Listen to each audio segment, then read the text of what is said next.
வணக்கம்.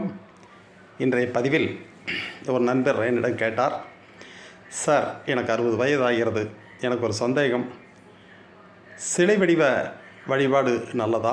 ஒரு குருவின் மூலமாக அவருடைய வழிகாட்டுதலின் பேரில் நம் வாழ்க்கையை அமைத்துக்கொள்வது சிறப்பாக இருக்குமா, நமக்கு முன்னேற்றம் தருமா என்று ஒரு கேள்வி கேட்டார். இது ஒரு நல்ல கேள்வி. சிலை வடிவ வழிபாடு என்பது ஒரு 1ஆம் கிளாஸ்லேருந்து 3ஆம் கிளாஸ் படிக்கக்கூடிய குழந்தைகளுக்கு நாம் சாக்லேட் கொடுத்து பொம்மை விளையாட்டு காட்டி படிக்க வைக்கிற மாதிரி. அது தொடர்ந்து +2 காலேஜ் வரைக்கும் அந்த நிலை தொடரக்கூடாது. அது அறிவு வளராத ஒரு விஷயம். போர் அடிக்குதுன்னு நீங்கள் கோயிலுக்கு போகலாம். அங்கே பல தடைகளை தாண்டி, பூசாரியை தாண்டி, ஐயரை தாண்டி நாம் அந்த இடத்துல போய் உள்ள சாமி கும்பிட்டு சடங்குகள் மட்டுமே. தேன் பாட்டில் நக்கிற மாதிரி, அது தேன் உள்ளே இருக்கும், நம்ம பாட்டில் லேபிளை பார்த்து நம்ம சுவைக்கிற மாதிரி. ஆகவே ஒரு குறிப்பிட்ட காலத்துக்கு மேலே நம்ம அறிவு தேடுதல் வந்துடணும்.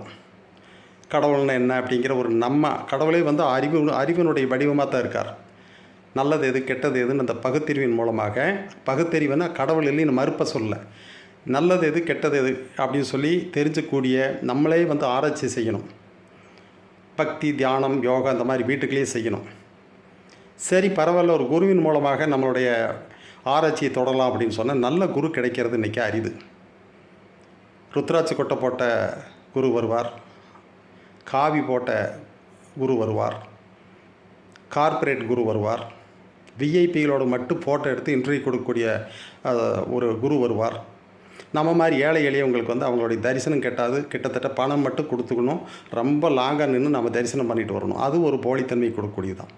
நீண்ட காலம் உங்களுக்கு ஞானத்தை கொடுக்குற அருளரேன்னு சொல்லி நம்மளை கூட்டிகிட்டு போயிட்டு நமக்கு ஒரு 30 வருஷம் கழித்த பின்னாடி போய் மரம் நடுங்க, மருந்து விற்றுட்டு வாங்க, பொது சேவை செய்யுங்கன்னு சொல்லி நம்மளை துரத்தி விடுவாங்க. அதெல்லாம் நமக்கு தேவையில்லை. நல்ல குருவனுடைய தன்மை என்ன தெரியுங்களா? தன்னை வெளியே காட்டிக்க மாட்டார். குரு ஞானம் பெற்ற குருவாக இருந்தால் அவர் அப்படியே ஞானத்தோடு பக்தி, தியானம், யோகான் மக்களிடமிருந்து விலகி போய் அப்படியே மக்கி குப்பையாக போய் மறைஞ்சு ஞானத்தை இறைவனோடு சேர்ந்து போயிடுறது தான் ஒரு ஞானியினுடைய விஷயம். நான் உபதேசம் வரேன்னு மக்கள்கிட்ட ஆசிரமம் போட்டு காசை வசூல் பண்ணி குருவுக்கிட்டேயே உட்காந்துருக்கக்கூடாது. குருங்கிறவங்க நம்மளுக்கு வழிகாட்டி, இப்படி கோபி போகிறீங்களா, இந்த ரூட் அதோடு போயிடணும். நாம் அந்த போஸ்ட்கிட்டே நின்று பூஜை பண்ணிகிட்டு இருக்கக்கூடாது. காரில் கண்ணாடி இறக்கி பார்க்குறோம், இது கோபி, இது கோயம்புத்தூர்னு வழிகாட்டுதல் இருக்கும். சரி, அந்த இடத்துல ஒரு மனிதன் வழிகாட்டினான்னு நன்றிங்கேன்ட்டு போயிடணும். நம்மளுடைய இலக்குகள் வேறு. அந்த குருவனுடைய காலடியிலே இருக்கக்கூடாது, நன்றி உணர்வோடு இருக்கணும்.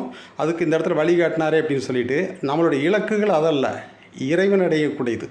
அதனால் அந்த வழிகாட்டியவருக்கு நன்றியை தெரிவிச்சுட்டு போயிடணும்.